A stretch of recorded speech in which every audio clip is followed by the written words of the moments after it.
धर्मपुर कपराड़ा तालुका के नानापोंडा स्थित काकड़कोप स्कूल में विधायक जीतूभाई चौधरी ने अपने परिवार के साथ मतदान किया। इस दौरान उन्होंने सभी मतदाताओं से अपील करते हुए कहा कि मतदान हर नागरिक का अधिकार है और लोकतंत्र को मजबूत बनाने के लिए सभी को अपने मत का उपयोग जरूर करना चाहिए। उनके साथ परिवार के सदस्यों ने भी मतदान कर लोगों को जागरूक किया। वहीं वापी के पास स्थित पंडोर गांव में एक अनोखी मिसाल देखने को मिली, जहां दूल्हे करण दिनेश भाई देसाई ने अपने विवाह से पहले मतदान को प्राथमिकता दी। वे शादी के वस्त्रों में ही मतदान केंद्र पहुंचे और सबसे पहले अपने मताधिकार का उपयोग किया। उनके साथ उनके भाई रवि और माता ने भी पंडोर स्कूल में मतदान किया। दूल्हे के इस कदम को देखकर वहां मौजूद लोग हैरान रह गए और पहले मतदान फिर विवाह का संदेश पूरे क्षेत्र में चर्चा का विषय बन गया।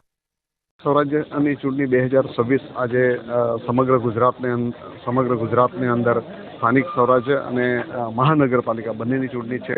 પણ હું મારા કપરાડા વિધાનસભા મત વિસ્તારની વાત કરીશ તો નાનાપોંડા તાલુકો અને નવરચિત નાનાપોંડા તાલુકો અને કપરાડા તાલુકાની આજે તાલુકા પંચાયત નાનાપોંડાની 22 અને જિલ્લા પંચાયતની 4, એ જ પ્રમાણે કપરાડાની તાલુકા પંચાયતની 22 સીટ અને 5 જિલ્લા પંચાયતની। ત્યારે લોકોને મતદાર મારા જે નાગરિકો છે, હું નાગરિકોને અપીલ કરવા માંગીશ કે ભાઈઓ, બહેનો, વડીલો, યુવાનો દરેક નાગરિક પોતાનો મતાધિકારનો ઉપયોગ કરે અને જે સર્વાંગી વિકાસ આ રાજ્યનો, આ રાષ્ટ્રનો જે સર્વાંગી વિકાસ થઈ રહ્યો છે એના માટે મતદાન કરે એવી હું અપીલ કરું છું।